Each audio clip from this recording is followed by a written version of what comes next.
is KC Sports Network, proudly presented by Emprise Bank. Your Missouri Tigers are Cotton Bowl champions to get the 14-3 win over the Ohio State Buckeyes. Hello and welcome into Mizzou That's Who, your podcast for Missouri Athletics here at KC Sports Network. I'm Tucker Franklin, joined as always by Gabe DeArmond and Maggie Johnson. Gabe, how you doing? I'm good. Just trying to get one more in for 2023. Right? Make sure BJ knows, how the pay gets distributed and all. Right. It's for the tax implications, because we got to sneak this one in for 2023. Maggie, how are you doing? I'm doing good. I just got off a plane, came here and basically jumped on the podcast with you guys. So, yeah, super excited. Dallas was a blast. Got to meet a bunch of listeners and Twitter followers and everything like that. So couldn't have asked for a better weekend, to be honest with you. There were a ton of Mizzou fans in Dallas. So I drove down there and I had seen like that Ohio State didn't sell 2/3 of their allotment and that Mizzou obviously sold out their allotment very quickly. But it was very clear when just like walking to the stadium, inside the stadium, that it was predominantly Mizzou fans. And it was, I don't know if you could tell on like TV broadcast or anything, but being in the stadium, it felt like it was mostly Mizzou fans in the stadium. Everything, like I kept getting friends that were texting saying, this place is 90% Mizzou fans. This place, it's 95% Mizzou fans.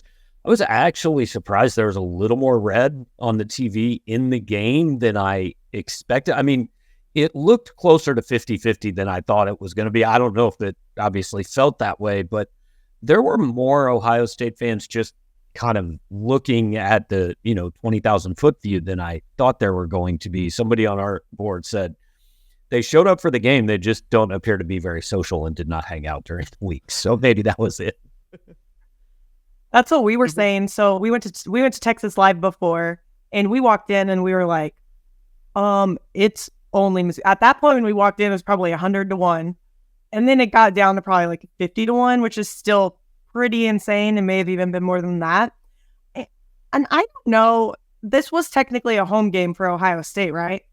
I mean, they were the home team. They were the home team. Yeah. This was not being in the stadium, being around the stadium, the fact we had our thing at Globe Life, I think theirs might have been like outside on the west side of the stadium, which is maybe why we didn't see them because Globe Life is on the east side of the stadium.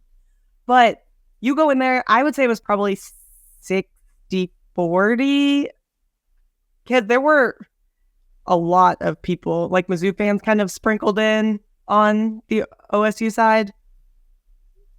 I mean, but when you were walking up, it was funny because, you have vendors sometimes that are like selling things and they were selling all Ohio State things. And I walked by one of them. I was like, bet you wish you had some Mizzou stuff. He wasn't selling anything because there were no Ohio State fans over there. I wonder if proximity probably had a good deal to do with that. Like Missouri, like Kansas City or like Columbia, like Dallas to those, like to the state of Missouri itself is like a little closer than Ohio is. Well, and like, I don't want Missouri fans to take this as an insult because it's not, but this was an event for Missouri. This was a big deal. This hadn't happened in 10 years. In the playoff era, this is the best bowl Missouri's ever played in. And it's also the worst one Ohio State's ever played. And that's not insulting the game. It's not taking away from Missouri winning it. It's just a matter of what they've gotten used to. If they have the AFC title game at a neutral location and it's the Browns and the Chiefs, there are going to be more Browns fans there. That's just how it is. Ohio State fans were saying that this is the most they've ever been outnumbered at any bowl that they've been to. They were like, we can't even believe how many fans are there, which was really cool. But no, I agree with you. I was just talking to somebody else too, because, as being on Twitter and you see these things and people are always like, oh, we're your Super Bowl. You're your Super Bowl. I would say that this was our Super Bowl. This was our Super Bowl. Okay. I mean, people might disagree with me. They might not like those words, but this was our Super Bowl. And hey, we won it. So what more could you ask? Yeah, until hopefully next year at this time. But yeah, exactly. For given the even I was watching the game with my wife and, she was saying, they've been to the Cotton Bowl before. Why is this so? Why are people like this? I said, well, it's been 9 years. It's Ohio State. It's been a long time since they've been this good. And she said, okay, I think just maybe they're paying attention and I haven't been paying attention. Maybe is the deal. But yeah, it was a big deal for Missouri, and I was interested though, and I know you guys didn't hear the broadcast, but they were really playing up the don't think Ohio State doesn't care about this game. Their fans might not, but Ryan Day cares about it, and the team cares about it, and all that. And so, I saw a thing on Twitter, and it was not specific to Ohio State, Missouri, but it was like college football fans, bowl games don't matter. Also college football fans, why are we playing like trash fire everyone? This is awful. You can't say it. You can't go in saying it matters and then come out saying, well, it didn't really matter. You look at the two kind of early on in this game. I was driving down to Dallas and had a buddy send me a tweet about Marvin Harrison Jr. not expected to play. I don't think that was a surprise if you guys listened to this podcast. We kind of speculated that was going to be the case. He was in Dallas, traveled with the team, never practiced. And probably a good decision for him on the future of his NFL career. But the one I was surprised by was Tommy Eichenberg. I know we kind of thought that Tommy Eichenberg was not going to play. He didn't end up playing, but that Ohio State defense played really well. Like they've got some dudes. They got some really good athletes on that team. And that defense I was really impressed by the Ohio State defense, like a top 2 defense probably in the country.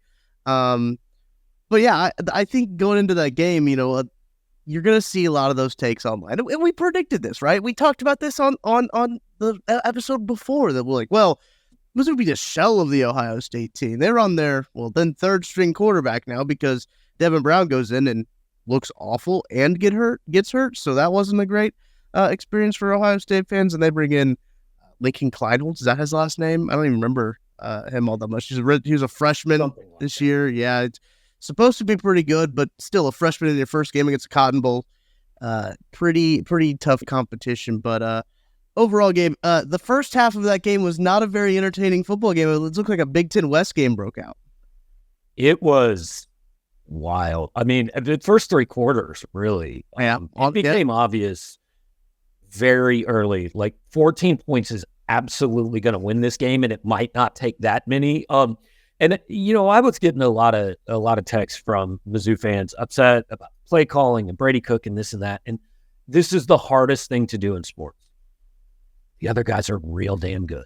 Yes. Like that is a really good defense with NFL players on every level and everything. And I'm guilty of it. We're all guilty of it leading up to this. I know the numbers are really good, but I mean, they played Iowa and Minnesota, and is their defense that good? It's that good.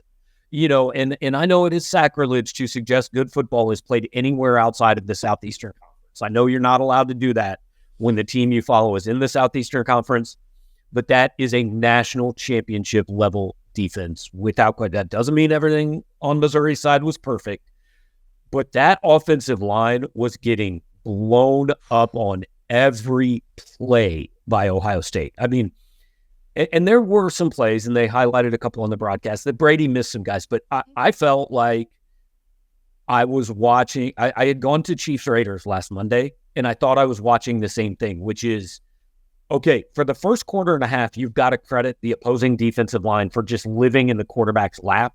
And after that, it was, well, if I get pressure on every play, I just expect pressure on every play. And now I'm seeing ghosts. And I thought that happened to Brady Cook a little bit. And so at the end of at the second half of the second quarter, I said, just get to halftime. You got to sit this kid down and reset and say, look, it's a 3-point game.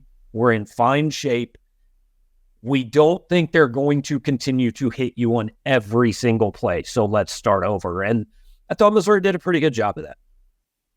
I thought they did a good job adjusting at halftime too.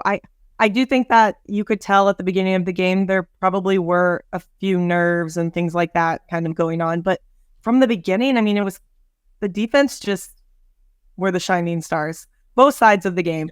So, I mean, you could tell, kind of like you said, that it wasn't going to be a high-scoring game. If we can get Harrison Davis into field goal range a couple of times, can we win this game? Obviously, then we had that delay of game, which I think would have still been a really, really, really far field goal anyways. But we agree we were all super upset to not get to see him try it. Like, I honestly wanted to let him try the 70-yarder just for that. I mean, I know he's not going to make it, but I just want to see how close he can get. It didn't matter either, because the time was going to expire. So, like, they were going to half regardless. So, like, yeah. Unless it's blocked and returned. For sure. Yeah, that's true. I was excited to see if he would kick it or not. But I think just at the end of the day, you finally got... Schrader finally found some of those holes. I think the offensive line played better in the second half. And then it was just a matter of wearing down their defense. We had to keep them on the field. They were getting bailed out because it was 3 and out. Like, not every play, but I mean, maybe we got a first down here and there, but I mean, it was 3 and out a lot, and their defense was just chilling on the sidelines. And once we made them work, get those 2 90-yard drives, I mean, they were exhausted, and you could tell they were exhausted, and our defense never looked exhausted. That was the Cody Schraderist game of all of them so far. It was 4 yards, 3 yards, 6 yards, 2 yards. Fourth quarter, I'm just getting away. I'm just gonna run it at you every down, and eventually I'm gonna score. And that's what happened. But credit to Missouri's defense too for allowing that, because all it would have taken is one play. And if they're down 10-0 in that game, I don't know if they can come back. Like, at one point, I thought that game was going to end 10-0 Ohio State. Travion Henderson got going for about a drive and a half. And I thought, okay, Ohio State punches it in here. It's 10-0, and this might be all we see.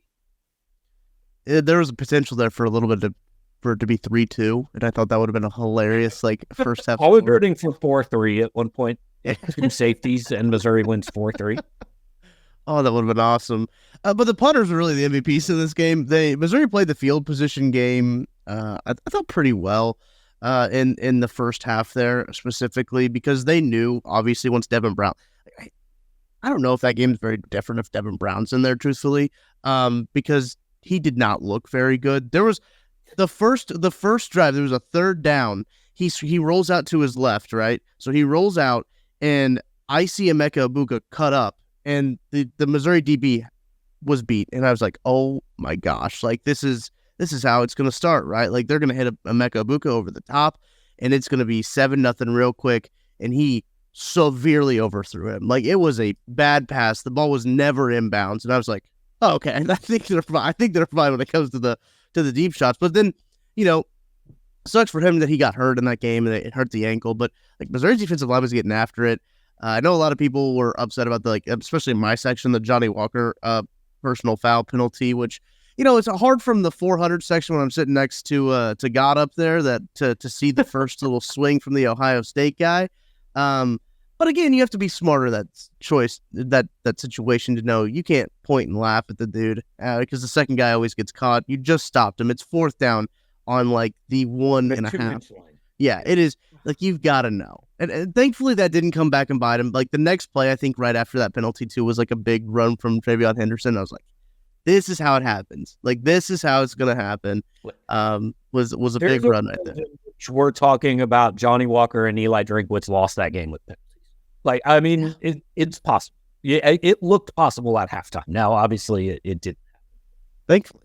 Also, I would say another thing that could have absolutely cost us the game was special teams, because when Luther Burden let that ball go past him for that field position, because that's why they got that field goal, was because when we were flipping the field, Ohio State just kept inching a little bit closer and inching a little bit closer.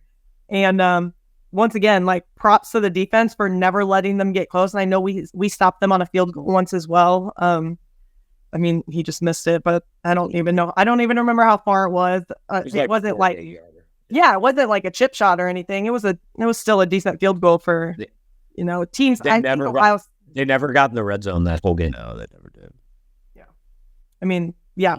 Props to them for that, because they had good field position a lot of that game because of how good their punter was, and then us going 3 and out. But our defense just stood strong. MVP of that game to me was Blake Baker. It was, even when Devin Brown was in the game, it was okay, we're just going to commit 7 guys to the run, 8 guys to the run. And if you have to throw it, okay, feel free, and we'll take our chances. Also, anytime we feel like we know you're throwing it, we are blitzing everyone. Like literally everyone on the field just hit the quarterback. And there were so many. First of all, Ohio State's offensive line, like that's the biggest thing where the opt-outs don't matter. It's like none of them played offensive line. Like that offensive line looked awful. They were missing guys all over the place. But also just you are putting a quarterback who has never played, whichever one it is, has never played in a position where you have to make a decision right now. And they couldn't do it. The only decision was backpedal 9 yards and just throw it in the general direction of someone on down the field, whether they're on my team or not, doesn't really matter. I just have to get rid of it before I die. So Blake Baker that's what you do against an inexperienced quarterback. You just make him make decisions, and they couldn't do it. I have one question, and I did not, I was listening to the press conference, but I didn't listen to the whole thing. But did they say why they didn't challenge the fumble? I don't know if anybody asked about that, honestly. If they did, I didn't see anything about it. The challenge rules are so weird in college football because there's not technically a challenge. I mean, you can call a timeout and talk to the refs and say, I think you need to look at that a little bit longer than you looked at it. But they were saying on the broadcast that every play is reviewed. The weird part about that was to me was I thought I saw the ball on the ground and I didn't know who picked it up because it kind of cut away. But the official said the ruling on the field is a fumble in an Ohio State recovery. And so I thought, what happened was he fumbled and he fell on it. Yeah. He didn't actually recover it. It kind of came out, but it looked for a second like he was on the ground with the ball, but he didn't have the ball. And then it came out, and somebody on our board brought up a good point. If Jaden Jernigan picks that up and runs in the end zone and celebrates, the officials probably take a closer look at it, but I'm not even sure he really thought it was a fumble. And again, that just like the penalties, there is also a world in which we're talking about that call changing the game. Now, to be fair, Missouri's at the 3-yard line. I'm positive at that point in the game they would have scored 7, but I think they would have gotten 3.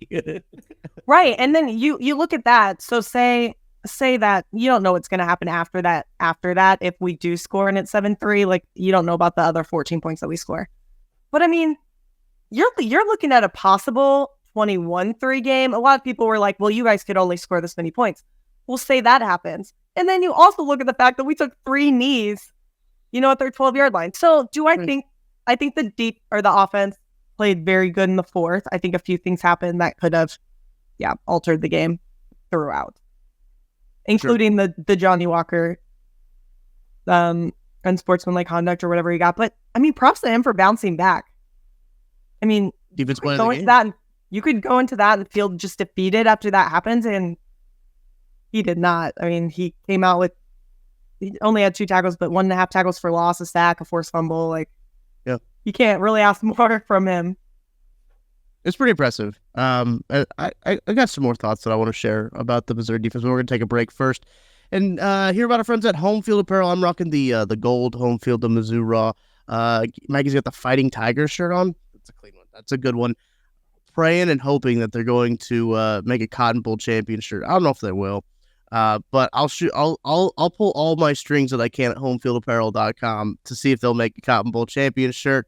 So you guys can take advantage of that by using code KCSN23 at homefieldapparel.com to go check them out. Get 15% off your first order if you haven't made an order already. They got great shirts, vintage designs, all kinds of stuff. They just dropped a dad hat, actually. They're of the Screaming Tigers, what I think they call it. It's nice with the sailor hat. Oh, I saw it yesterday too. It's pretty. It's a pretty clean one. They got a lot of good stuff there, and they got more than Mizzou too. So if you got any other college fans in your life that you need a late gift for, a New Year's gift maybe, you can go. I don't know if those are a real thing, but you can get somebody anything you want at homefieldapparel.com. We're gonna take a break. We'll be back right after this. Thanks for listening to KC Sports Network. Make sure you download our new app. Find it on the App Store or Google Play. Just search KC Sports Network. Gabe, a point that you mentioned is this was a very Cody Schrader game, and I think that was a really good way to put it because, I was with my buddy Kieran that we were at the game with, and as that game was going along, and as you mentioned, Cody was getting the 4 yards, the 6 yards, the 3 yards, like just that. I leaned over to him and I said, like, he just has this Derrick Henry-esque quality about him. Like, he doesn't look like Derrick Henry at all. He might actually be the exact opposite of Derrick Henry when it comes down to it, when you're just talking about physical appearance. But he has this quality and this ability. We've seen it several times this year of, like, as the game goes on, he keeps going. Like, he gets almost better as the game goes on. And really to wear down Ohio State's defense, which Jack Sawyer, by the way, is a dude, and I would love to see him play for the Kansas City Chiefs. Is what I would love to see. I was watching him, I'm like, golly. And they were trying everything. Missouri's offense was trying to throw the bag at them. Like, okay, let's just do some screens. The corners were really good tackling corners, so they couldn't really make a guy miss. And they were trying to get outside on the edge in the horizontal game. Couldn't do that because they were keeping outside contained really well. It was just really frustrating. I can't imagine what it's like to be in that offensive box with Blake or with Kirby and just looking at him and being like, I've tried all of these things, and like these guys are just like athletes. They're dudes, and I do think they wore him down, and eventually Cody got it going and everything like that. But the big play to Marquise Johnson, it almost had to be that, right? Because I can really remember a play at the beginning of the year to be like, oh, this offense really has some things. Like they're cooking, and it was a big play to Marquise Johnson. It was almost a full circle moment as like to get the offense going again. It was a big play to him, who seems like he only catches big passes. Like that's the only thing he does is he's a big play machine. Yeah, Missouri fans have asked all year, like, I want him to play more. Well, he will next year and the year after. But right now, maybe that's the thing he does. Maybe he doesn't know the entire offense. Maybe he can't run every route. But he can fly past dudes. And that's the advantage, I think, of playing a team that you never play in a bowl game, right? I think SEC coaches probably kind of got to a point they're like, hey, if 17 gets on the field, here's what's coming. Maybe Ohio State didn't really expect, and I'm not saying Ohio State didn't look at every snap of Missouri and all that, but, because clearly they had like 3 guys follow Luther on that. The reason that was open is the safety came up to get Luther kind of over the middle in the flat, and Marquise Johnson goes over the top of him. And, like, it was weird. That was the biggest play of the game. It was probably, Brady only completed 11 passes. And of the 3 that were important, it was the easiest one. Like, it was the least impressive throw by far. And not that it wasn't good, just he was open. It didn't really have to be, right? But that, like, all along, you just kind of felt like they just need one thing, right? Because it's clear if they can score 10, they're winning this game. And if they can score 7, they're maybe winning this game. They just need that one thing to get them there. And that popped. And even after the game, Cody and Brady both said that flipped it. Like that happened. And we said, okay, we can do this. We can move the ball against this team. Let's go. Well, and that's obviously where Brady's confidence came from the fourth quarter too. I think he finally got that one big catch, and then he was like, okay, it's go time. Let's do this. I think you could just see he was just frazzled a lot of the game. And I thought after that, he just played so well. I mean, that little zip to Luther Burden in the end zone. I mean, he threaded that needle. It was tight that apparently Mike Kelly called it an interception on the radio. I thought it was an interception. I was on the opposite end. I thought it was going to hit the ref. Because it was not only between 2 defenders, it was like right by the official's hip. Yeah. Like there were hands in the lanes, and that's why I also thought that it was an interception from where I was sitting. Every single thing, Tucker, I think you were on the opposite side of the stadium as I was. Yeah. You got the good end zone, and I got the end zone that absolutely zero action happened in. So we had to like actually watch the screens a lot. So whenever we saw that happen, I was like, oh my gosh, that got picked. And then all of a sudden you see Luther doing his touchdown dance, and I'm like, I couldn't believe that Brady made that catch. And I don't know, Luther made that catch. And I don't know if Brady throws something like that if those other passes don't happen. The best throw of the day was the one down the sideline on the free play to Theo Weiss. And Time. I wrote this yesterday. Theo is the guy that isn't going to get enough credit for that. Yeah. Because that 95-yard drive starts with 3rd and 7 at the Missouri 8, and he hits Theo on kind of just a quick in route, and I mean he got destroyed. He just got crushed by the Ohio State. Holds on, gets the first down by a foot, and then that's the drive where he hits Marquise Johnson. But if he doesn't hang on to that ball, that drive doesn't happen. And if that drive doesn't happen, then you're into the fourth quarter, and then you start to feel some pressure. I think a lot of Cody and Brady and all the defense is going to get their flowers. I don't think Theo Weiss is going to get enough credit for that. That's a really good point. That play, that free play was huge to get it down. I forgot about that throw because it was an absolute dime. And it wasn't just the throw. It was that he saw the defensive end jump and immediately just waves it. It was the Mahomes recognition of, okay, I know I've got a free play, so it doesn't matter what happens. Because a lot of times they just run the play normally, and maybe it's a 6-yard gain. Well, that doesn't matter. Take the chance because worst case scenario, it's intercepted, it's coming back, you get 5 yards. Right. We see the flag go up, and literally everybody in my section is like, throw it deep, because we saw him flashing, and it was it was perfect ball. That's one of the best balls I've probably seen Brady throw all season, to be honest with you. Came at a really good time. Came at a really good time. Came at a really good time. No, I was impressed with how they kind of finished that game and everything like that. I was really impressed with the amount of Missouri alumni on the sideline. There was one point in the stadium, and I thought this was funny. They were doing trivia between each quarter.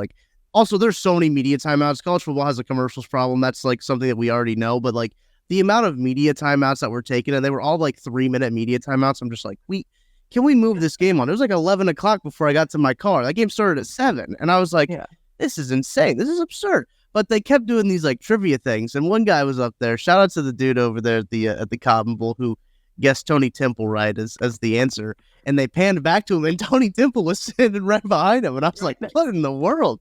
But Chase Daniel was there. Tony Temple, obviously, everything. I saw LaDamian Washington was there. I saw him. I saw quite a few Mizzou athletes either down on the field and just out in the concourse. Because that's where I saw LaDamian Washington. I'm like, oh my gosh, that's LaDamian Washington. So it was cool just to see players or ex-players just walking around and taking photos with fans. And that's another reason why I said it almost felt like it was a home game, was because almost all of that trivia stuff just felt tailored to Missouri. I know there were a couple of regular questions up on the big screen, but I feel like everything was kind of just Missouri home game. Missouri has an insane history in the Cotton Bowl. I didn't really realize that until going to the game. The Cotton Bowl and I believe it was the Orange Bowl is the two bowls that they've played in the most. Maybe it was a Citrus Bowl, it's something with fruit. They'd played in the most. Pineapple Bowl. the 4 appearances in both. Tangerine, right? Something like that. It's a fruit bowl.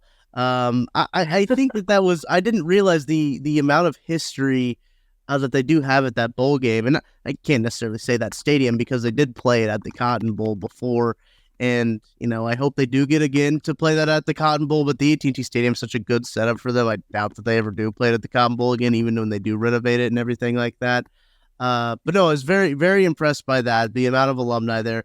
Obviously, Chase Daniel's from Texas, from that area, so it's pretty easy. But the Mizzou to Texas recruiting pipeline, I remember that in the Gary Pinkel days. That pipeline there that they had for a little bit, especially the Dallas area, was really strong. And maybe that's why that there was a bunch of Mizzou fans there, right? I don't know. I don't know if I made this up or if I heard this somewhere that Missouri has a really big alumni base in Dallas. But I think 4th biggest in the country. Yeah. Okay. So I'm glad I didn't make that up because I told people that. So I think that was probably a part of it as well. But no, it was really cool just to see kind of how far we've come from the beginning of the season, where I know that we talked about at the beginning of the season was hey, if Drake has another 6-6 year, it might be you might start to be thinking about that contract a little bit. Now there's zero thoughts about the contract, and the direction that this program is going is absolutely in the right way. I just saw this on Twitter. Per ESPN, teams entering the fourth quarter with 0 points had been 0 and 112 over the last 2 seasons. Missouri had no points, scored on a touchdown on the first play of the fourth quarter, and won the game 14-3. Wow, look at us breaking records. No big deal. Yeah. So there's that. Have they? Okay. This is a conversation, maybe a bigger conversation. I know, Gabe, that we had talked about this, Maggie, we talked about this on the podcast before, about the whole Mizzouing thing, right? How fans always feel like something's going to go wrong. There was some going on in the section, right? Like, there were some people still like, oh, great, here we go. Like, they're going to... You hear a stat like that, it's like, has it been shook? Have we been shook a little bit? Losing that game would have not wrecked anything. It would have not have been Mizzouing anything. You would have lost to freaking Ohio State. It was, like we said, it was they are the second lowest ranked team to ever beat Ryan Day, who, by the way, is now on the hot seat in Columbia. Oh, yeah. So that tells you the logic and reason that is going on in the wake of that one. But I think this team buried a lot of ideas, though. I think the only thing that would have gone bad, per se, is like and called it Mizzouing, is if we would have went out and done what happened with Florida State and Georgia, or even the Penn State Ole Miss game, because I mean, Ole Miss just dominated Penn State. I mean, Penn State ended up scoring a little bit at the end of that game, but that was Ole Miss's game, like the entire time. And that was Ohio State's best win this year. Like, right.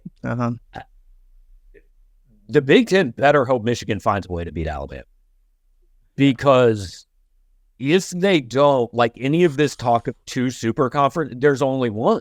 I mean, look, I hate SEC arrogance so much.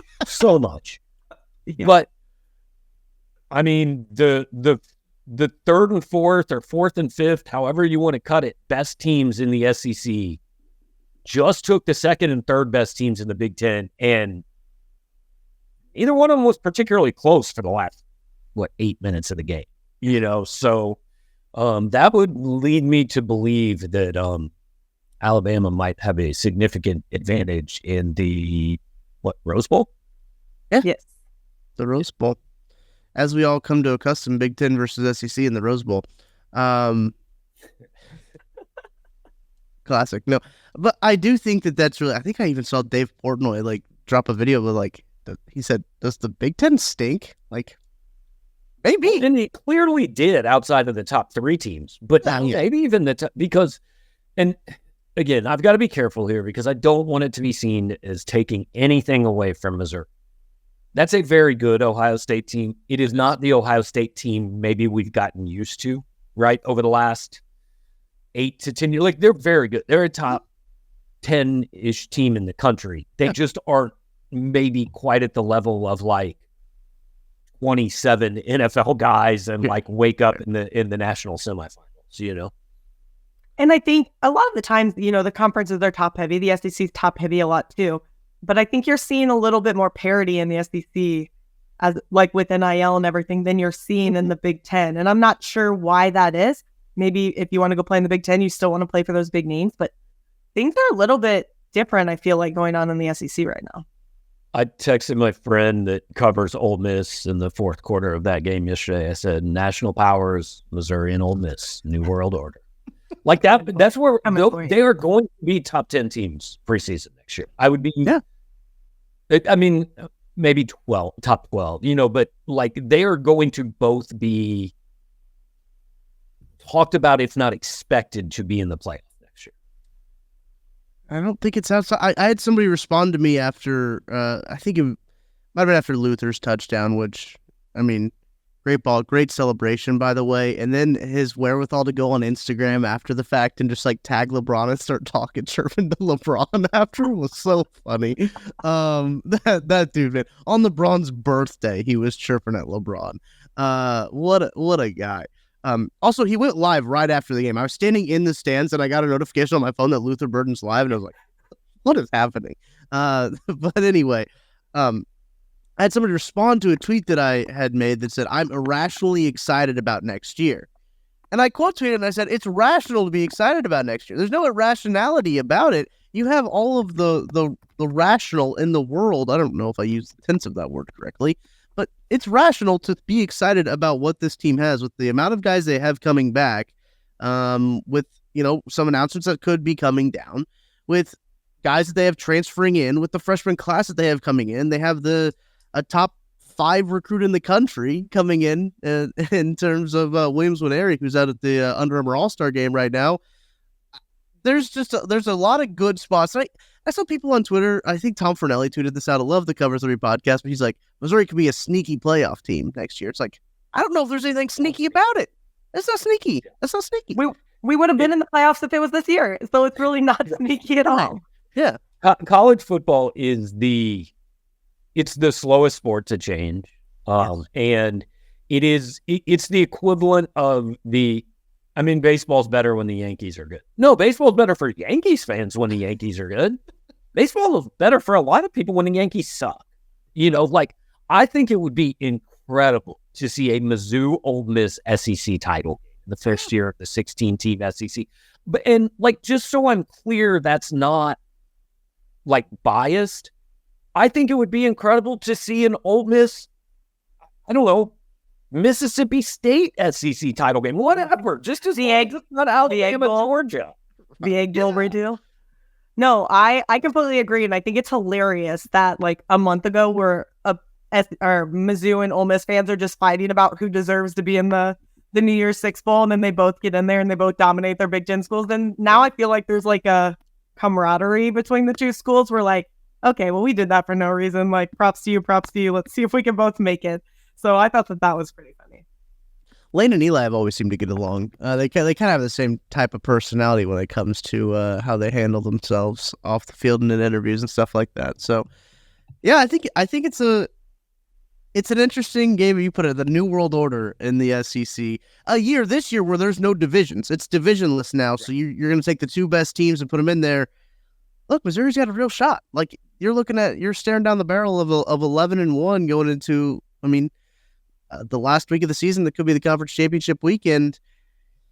I like where they're at. I like their chances. And we talked about it last year, and this is the year for it, right? Because I think some of this NIL stuff, how it's going to change, I don't know. I think it's going to change a little bit. But you have a 3-year starting quarterback who, by the way, for the first time in his life, goes into spring football knowing he's the quarterback. I think that makes a difference, right? You have, I think, a legitimate Heisman campaign that's going to start. You're going to lose some defensive players. There's no question. But Baker's back, Kirby's back, Eli's on solid footing. All this transfer stuff. This is the year you try to make the splash, like we talked about last week, and I think it's pretty clear that that's exactly what Missouri's doing. That's what Ole Miss is doing. You need to find your pockets or your windows and take advantage of them. If you are not Alabama, Georgia, Ohio State, right? It's not that you don't try every year. It's just that some years are a little bit more realistic than others. Yeah, I think it's really well said. There you go. There you go. Left me Mic drop. I do think that it's going to be interesting. I started thinking about this when I was driving back from Dallas, had about 8 hours to think about this stuff, right? Where Missouri ends up ranked in the final rankings. I know that they don't really matter all that much, but it's going to be cool to look back and say, look, Missouri ended this as a top 6 team in the country. I don't know if they'll be 6, but the way that everything, I don't know how far you drop Florida State, and there's a lot of stuff that goes into all of this. Like that, Ole Miss obviously played well. Missouri beats a number 7 team in the country, so it's there's a lot of things that go into that game. Where do you think that they end up ranked in the final ranking? I think they'll be 7th. They'll pass Ohio State. Yeah, I think, like you said, Florida State is just so fascinating, right? I don't know what to do with it because that was clearly not their team on the field. Yes, there was no argument that, they were right. Florida State doesn't, well, I don't know. That wasn't Florida State. So, now that was their choice. I'm not excusing it. But I just don't know what you do with it. Now, I think truthfully, if you line Missouri up against Florida State with Tate Rodemaker at quarterback, I think Missouri wins. If you line Missouri as Florida State with Jordan Travis at quarterback. Missouri still might win. They were also 13-1, and like it can't all just be thrown out the window because their JV got blown off the field by Georgia. So I think they'll be 7 or 8. I don't see Oregon losing to Liberty. Right. They can't jump Georgia, and they certainly shouldn't jump any of the teams that made the playoffs. So, I think it'll be 7 or 8 depending on what they do with Florida State. I don't think Ole Miss should jump them. I don't think anybody below them should jump them. I don't think there's a big difference between 6 or 7 or 8 or 9. I don't think it really much matters. You're going to end as a top 10 team. I think they'll probably do what they kind of did at the beginning of the CFP rankings when they put all the undefeated teams at top and all the one-loss teams. Just looking at the losses, I don't think that we'll jump Florida State. I could be wrong. They might look at it and be like, well, you got beat this badly that even with those players, you probably still would have lost, which is probably true. Brock Bowers didn't play, did he? No, I mean, no, it's something. Yeah, so they had players that didn't play as well, and they still, it was just dirty. I didn't even want to watch after. We did just because it's like a train. I didn't watch any. Kind of like a train wreck. You're just watching it, and it's just like, oh, they scored again. Oh, turnover. Yeah, I don't know if we're gonna pass Florida State because they might look at that and just be like, yeah, they have the one loss. But I would agree, 7 or 8, I think that's max. I think it's really interesting they did with the Orange Bowl. Obviously, the Orange Bowl was on the middle of the afternoon, which is really weird, right? And that's very untraditional. But it was a trade that they did with the NFL to keep Monday free.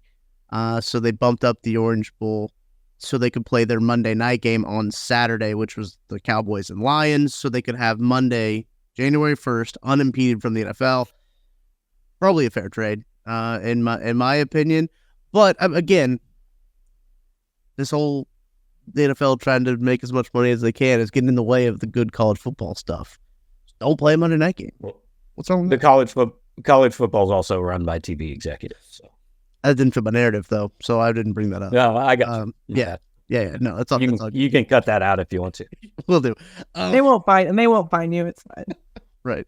I do think it's funny. You talk about Florida State kind of winning out. They won out of the ACC to go to the SEC, which is essentially owned by ESPN as well. So that's kind of funny. Right. And also, all reports are the SEC doesn't really want them. No. And why do you want out of the ACC or the Big 12 now? This is literally the whole with college sports. I don't mean to get off on a tangent, but do it. One thing happens, and they're like, well, we have to change everything. And so they change everything, and then another thing that they didn't even think about happened. Guys, this has never happened before. We don't have to change the entire sport because one time a team starting quarterback got hurt in week 11. And that team went 13-0 and didn't make the play. It's not going to happen every year. Also, this has already been fixed. There is a 12-team playoff next year. I would honestly, like the whole idea, and I heard Pat Forty say this, Florida State is saying, well, we just can't compete without this money. You legitimately just did compete without this money. Those other teams are already making more money than you.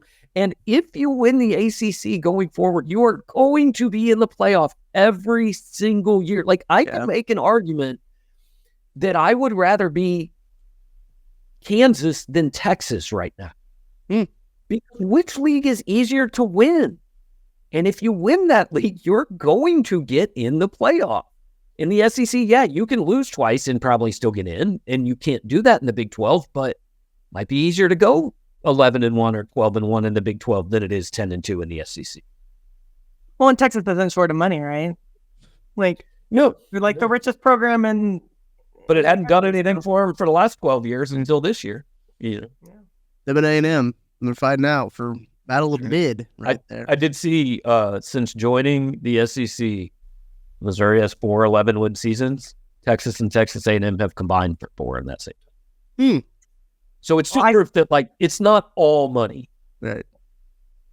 I saw that Mizzou has more 11-win seasons since joining the SEC, or the same amount of 11-win seasons since joining the SEC as Texas A&M has since 1940. And I looked it up, and it's true. Well, that's really cutting out Texas A&M's best years. That's cherry picking the fake narrative. You got to go 1938 to make A&M look good. Yeah. They did something in 1939, but we stopped at 1940 because it's a nice clean cut number. Okay. Kind of like when we start stats and we're always like, since 2007. Right. Clean year.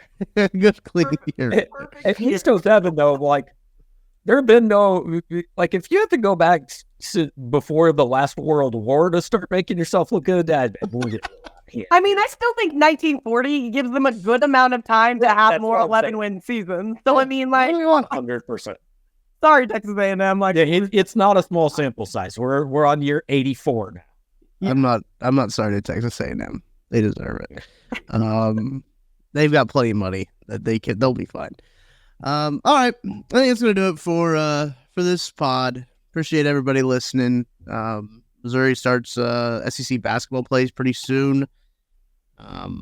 Do with that information with what you want. They do start talk about it. Play. We will eventually talk about it. Maybe not. Maybe Missouri football will keep doing stuff that we can just keep talking about them. I'd rather do that, truthfully. So I hope that they have transfers, recruits. I don't care what it is at this point. We'll keep talking Missouri football. But any final thoughts around the horn? I guess as we wrap up this 2023 season. Gabe, any final thoughts? A lot of fun. Let's do this again. Maybe September. Huh? I mean, I assume we'll do podcasts before then. But I'm just saying the good football season part of it. Yes, Maggie.